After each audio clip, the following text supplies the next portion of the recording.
A young male human pilot crashes on a remote, frozen alien planet after his transport engine fails during a cargo run. Stuck with no heat, no signal, and a half-ton cart of supplies, he prepares for the worst night of his life, until something moves beyond the ice storm.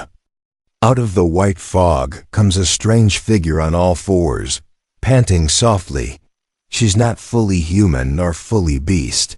She's a canine-like alien girl with fur-covered limbs, ears like a wolf, and eyes that glow in the dark. She doesn't speak his language, but when she sees him collapse near the cart, she slowly drops to all fours, wraps a cloth around her waist like a harness, and starts pulling the heavy cart through the ice with pure muscle and will, leaving the man speechless and terrified. The blizzard hit harder than any forecast could predict as the cargo hauler tore through the atmosphere of an uncharted ice world. Alarms screamed inside the cockpit while the human pilot gritted his teeth, trying to stabilize the descent, but the engine gave its last cry and went silent. The ground rushed up like a wall of white, and then everything turned sideways as metal crunched and glass shattered. When he woke, his body was aching, and the wreck was half buried in snow. The sky above was a swirling gray mess, and the cold bit into his bones like teeth. Behind him was the cargo cart, still locked and powered down. Nearly a ton of sensitive materials meant for an outpost that now might not exist.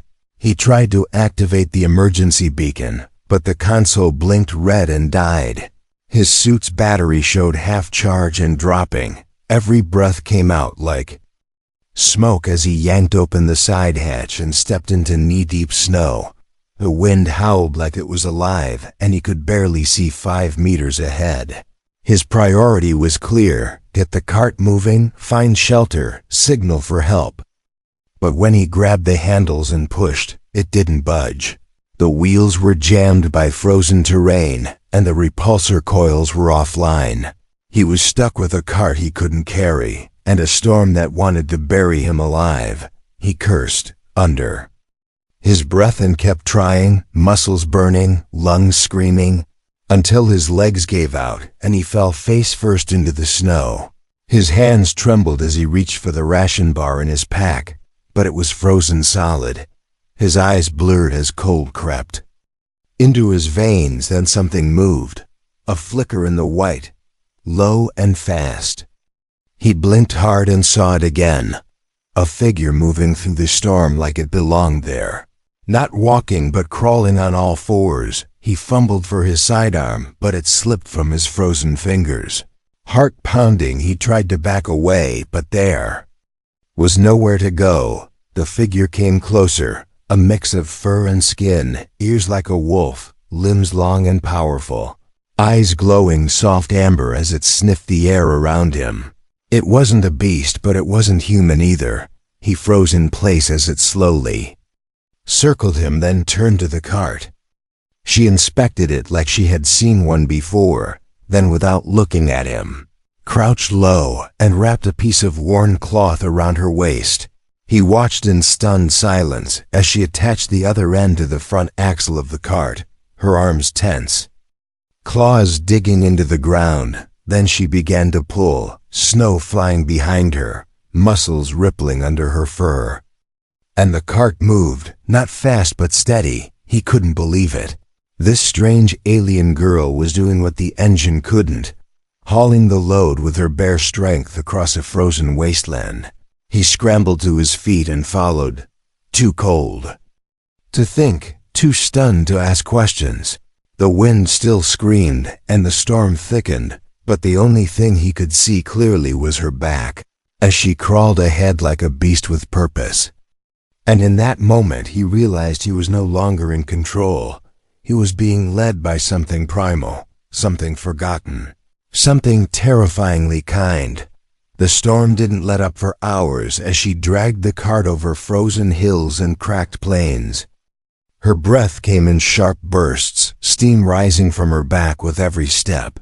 Yet she never looked back, never paused. never made a sound beyond the low growl that rumbled from deep in her chest. The man followed behind her with numb fingers and burning legs, stumbling every few minutes as the wind pushed against him like an invisible wall. He kept watching the rope dig into her waist and shoulders, saw the patches of fur stained dark with old scars and fresh bruises. Still she moved like a creature possessed, as if stopping meant death. The cargo cart rattled behind her, bouncing on the uneven ice, its heavy frame groaning with each shift in terrain. He wanted to ask who she was, what she was, why she was doing this, but the words died in his throat, frozen by more than just the cold. When darkness came, she stopped at the edge of a half-collapsed ridge. Her hands dug into the snow and began to clear a space. He reached for the emergency tarp in his pack, but she growled softly, motioned him down with a flick of her clawed hand, then curled her body in a circle around the shallow pit she'd made, her back to the wind, her eyes scanning the horizon. The man sat down against the cart and tried to rest, but every sound in the distance made his heart race. The wind whispered secrets and voices that didn't belong to this world. Somewhere in the white nothingness he thought he heard a howl, long and hollow and full of hunger. She didn't flinch, only closed her eyes halfway and let her ears twitch with each sound. He barely slept, and when his eyes opened again, she was already moving, the rope back around her. Blood dried on her ankles where the ice had cut into her flesh. He tried to stop her, to help, but she bared her teeth and pulled harder. The cart lurched forward, and he had no choice but to keep walking. The sun was just a faint silver smear behind thick clouds, offering no warmth, only a cruel reminder of how far they still had to go. Midday passed, and he saw her legs begin to shake, but she kept going, dragging that impossible weight over frozen dunes and jagged ice ridges. She didn't eat, didn't drink, only stopped once to lift a cracked canister from the snow, shake it near her ear, then toss it aside like junk. He tried again to speak, offered her a nutrient pack from his pocket. She sniffed it, took a bite, then shoved the rest into his chest as if to say, "You need it more." He stared at her, this strange being who protected him without reason, pulled for him without command, and gave more than she had to spare. As the second night fell and the temperature dropped again, she finally slowed and led them to a narrow ravine. The walls curved inward like shelter. Her eyes scanned the shadows before she let go of the rope. This time she let him set up the tarp, let him light the heater unit, let him share the warmth. When he asked her name, she didn't answer, only tapped her collar and looked away. He saw faded letters etched into the old leather, half burned, half scratched, but he could make out one word: subject. She wasn't a name, she was a designation, and yet she had done more for him than any human ever had. As the wind howled above the ravine and ice dust swept the sky like ash, she curled up again between him and the cart, not to sleep, but to watch. And he realized something that made his chest ache.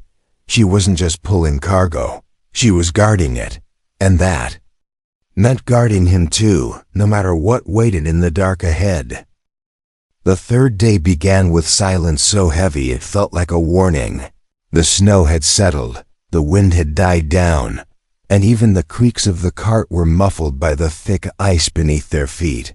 The man's breath hung in the still air like smoke that refused to fade.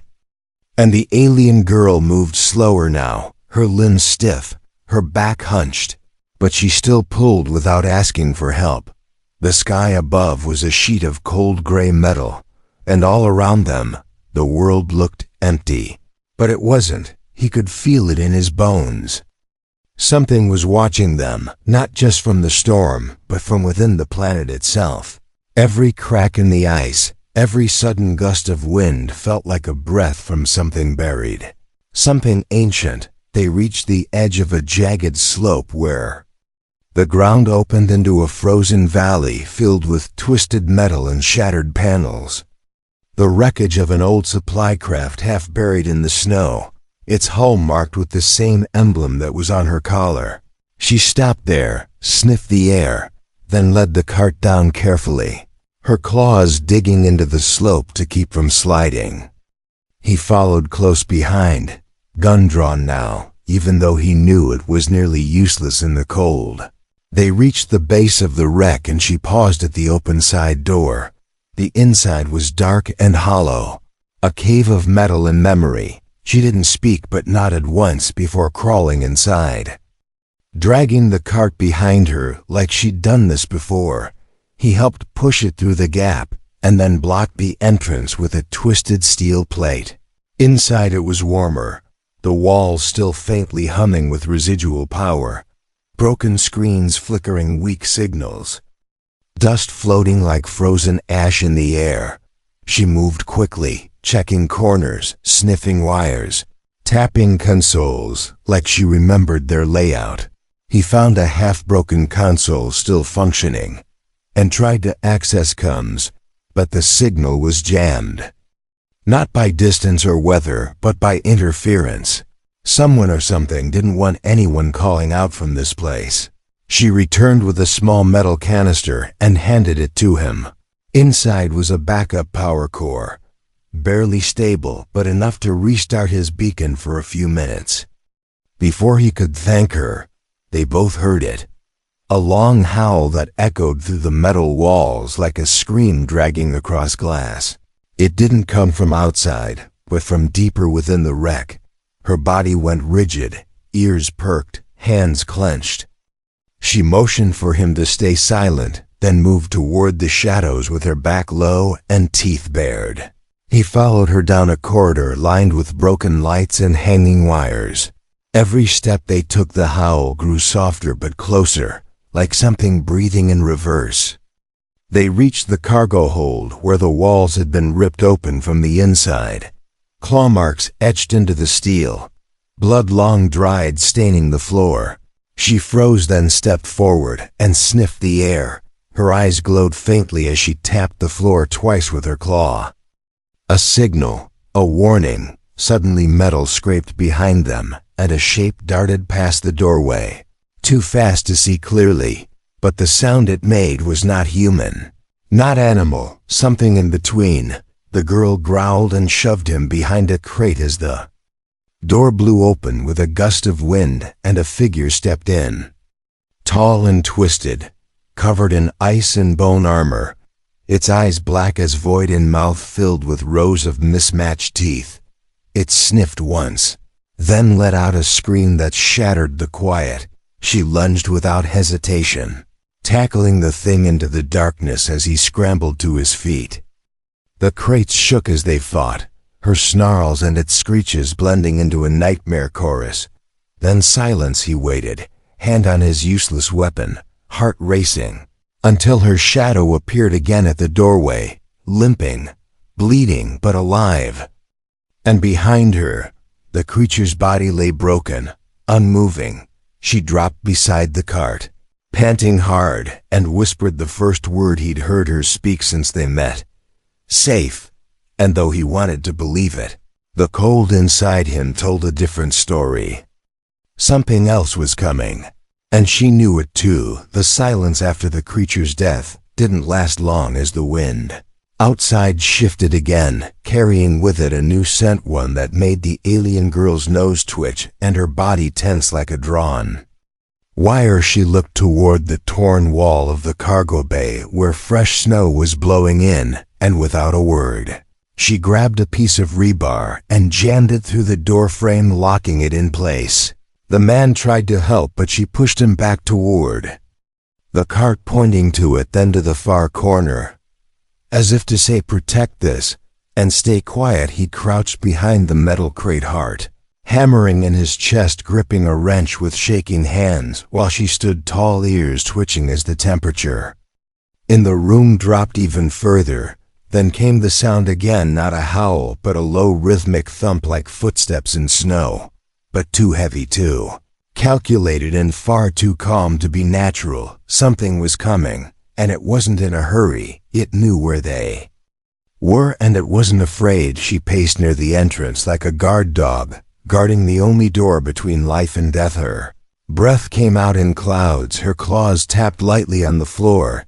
Then she stilled completely. The man barely breathed as the wall groaned and the rebar bent outward, not in one strike, but slowly like fingers pressing through fabric.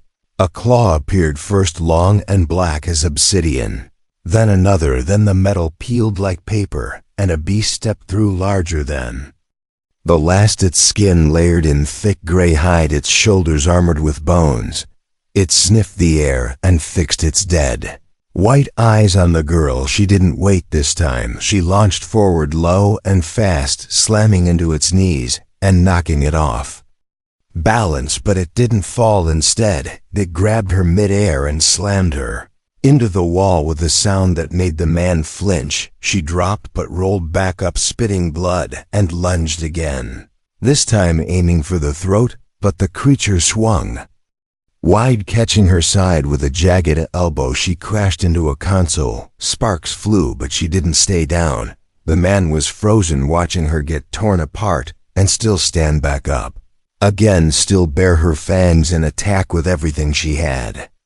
He wanted to help, wanted to move, but his legs wouldn't obey. The cart rattled behind him, and he looked back, realizing why she was fighting so hard. Not for her, not even for him, but for the cargo, for the sealed container that held something worth all this pain. She charged again, this time leaping onto the creature's back, sinking her claws into its shoulders.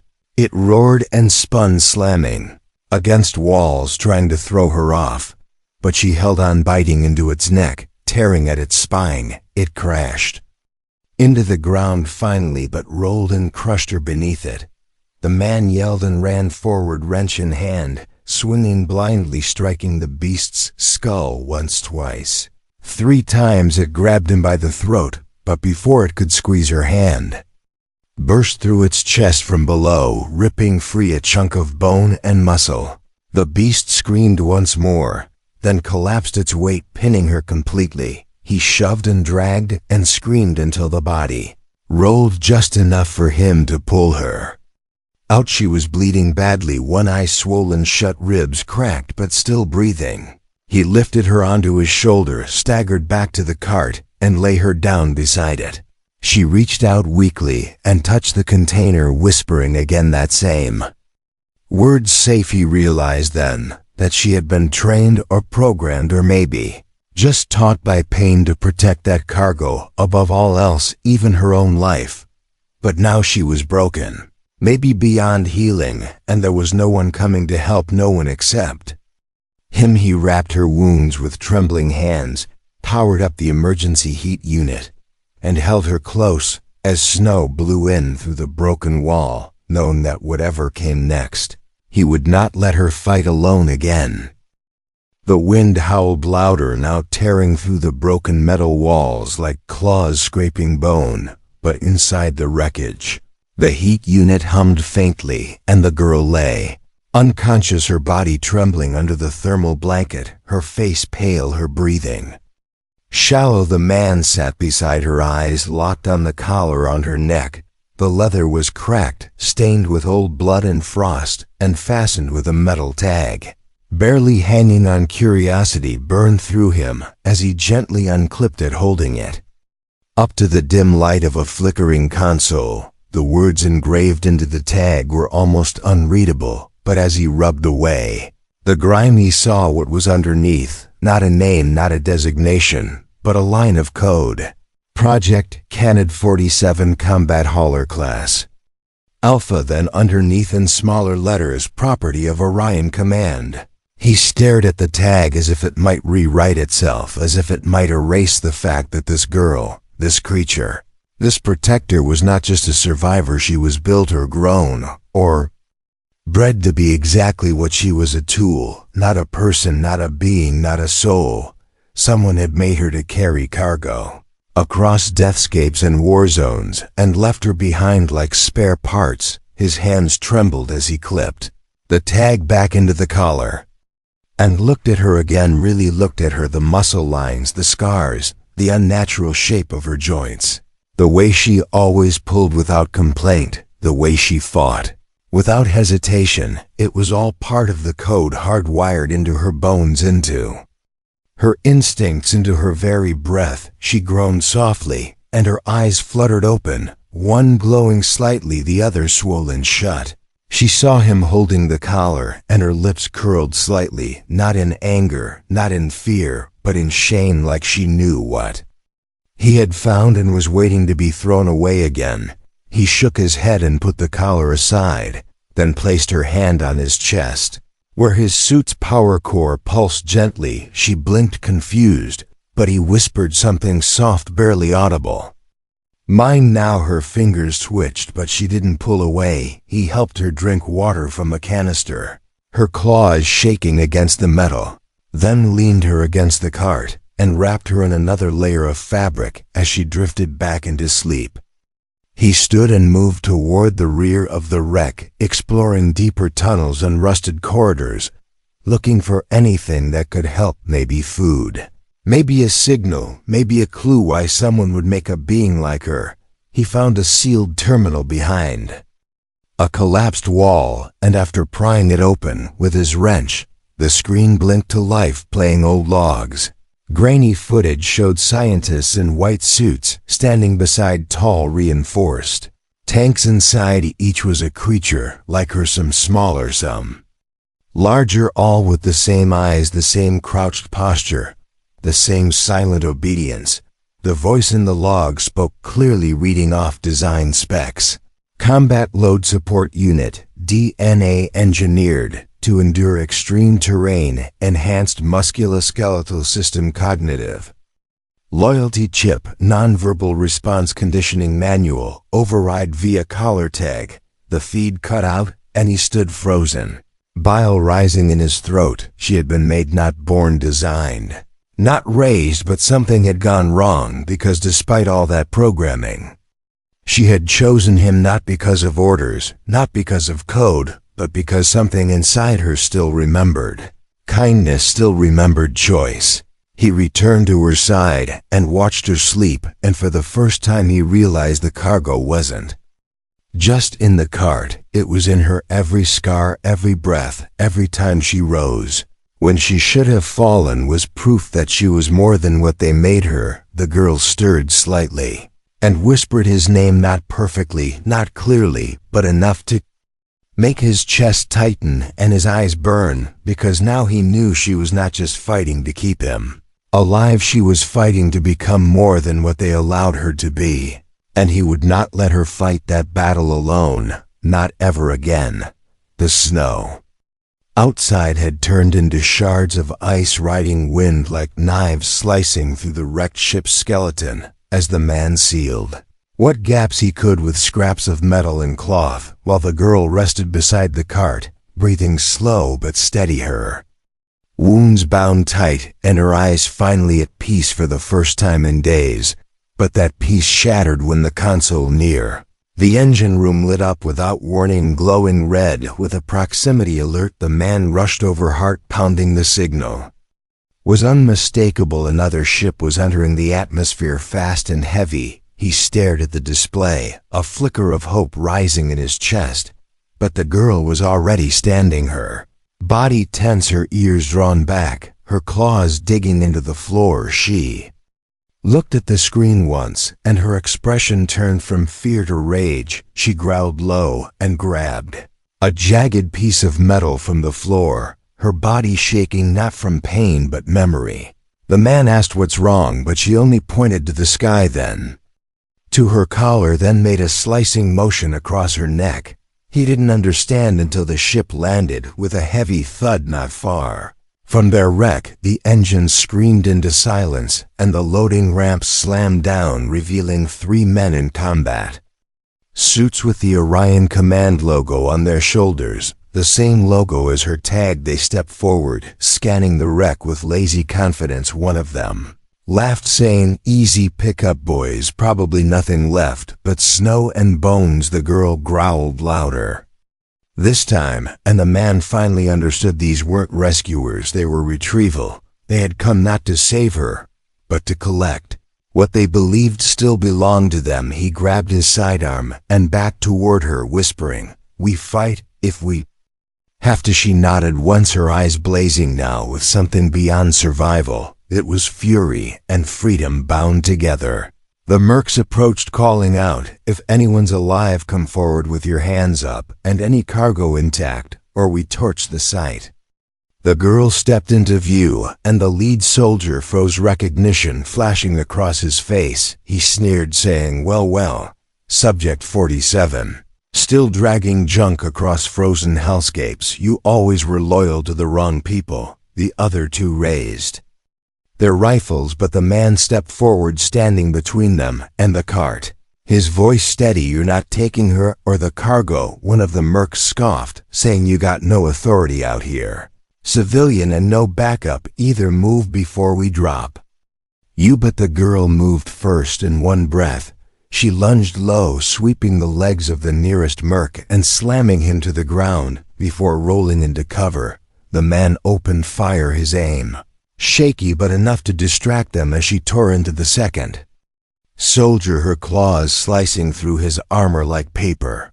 The leader shouted, fall back, but she was already on him, pinning him to the snow and staring into his eyes as if daring him to say her number. One more time, he gasped, trying to reach for his sidearm, but she grabbed his collar and tore it free, snapping it in two, then stood and let him crawl away, bleeding and broken. The man lowered his weapon as the girl returned to the cart, breathing hard, covered in fresh blood but standing tall. The snow around them was red. The silence that followed was absolute. And then she did something unexpected. She reached into the cart, pulled out the sealed cargo pod, and handed it to him with steady hands, her eyes meeting his like she was giving him the last piece of a puzzle he didn't know he was missing.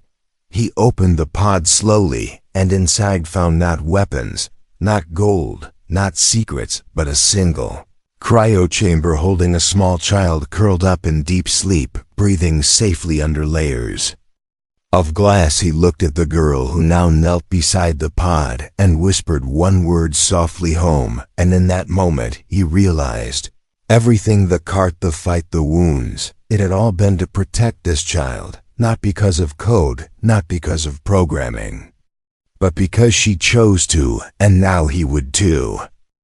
The storm had faded into a soft whisper across the ice fields as the smoke from the mercenaries' ship curled into the gray sky, and the wreckage behind them stood like a grave to what had been the end of a mission and the beginning of something else. The man sat beside the open cargo pod, staring at the tiny child asleep within its cryo chamber, her skin pale, her heartbeat steady, her fingers curled as if dreaming of warmth and safety. The alien girl crouched beside the pod, eyes locked on the child, her expression unreadable, but something in her posture had shifted. She was no longer crouched like prey or ready like a weapon. She was still for the first time, still as if her purpose had been fulfilled, and now there was nothing left but silence. The man reached out and gently touched her shoulder, and she looked at him slowly, her eyes tired, her body scarred, her breath still ragged, but her spirit unbroken.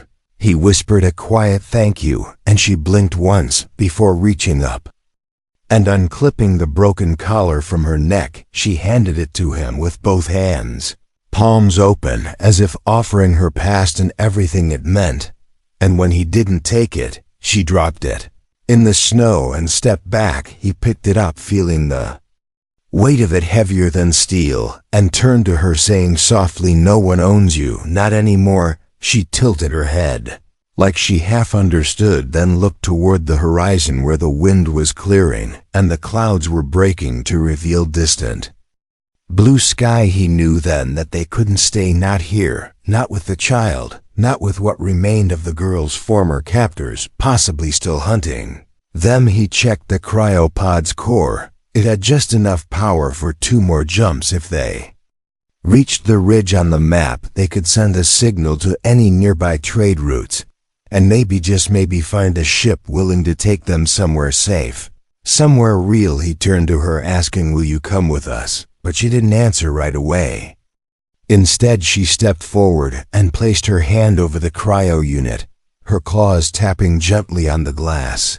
Then she looked up at him and nodded, not with obedience, but with choice. Like this time, it was hers to make. They gathered what they could, packing light, strapping the pod back into the cart, and reinforcing the wheels with parts from the wreck. The girl adjusted the new harness around her waist, but before she could lower herself to all fours, he stopped her and took the front instead. Gripping the handles and pulling with all his strength, the wheels jerked forward, and she stared in surprise for a moment, then slowly stepped beside him, grabbing the opposite side of the cart, and together they began to walk, not with orders, not with code, not with pain, but with quiet unity. The ice groaned beneath them, the cold still sharp, but the silence was no longer empty. It was calm, the kind that follows survival, the kind that means something new has begun. He glanced at her as they climbed the hill toward the signal tower, and she glanced back, her mouth twitching just slightly at the edge. Not quite a smile, but close enough to say everything. And when they reached the top and activated the beacon, sending out their position to the stars, he saw her step beside the pod again, placing her hand on it with the same care someone might offer to a heartbeat. And in that moment he knew this was not just the end of a mission or the escape from a nightmare. It was the start of a story no one would believe. A man, a girl, a child in a frozen world where the engine failed but the heart never did. And as the light blinked green and the signal soared into the sky, he whispered to the wind, "You're not cargo, you're not code, you're crew, and this time we're pulling the cart together." If you love thrilling HFY Sci-Fi stories like this, turn on the bell icon so you never miss the next twist in our sci-fi universe. Make sure to hit that subscribe button.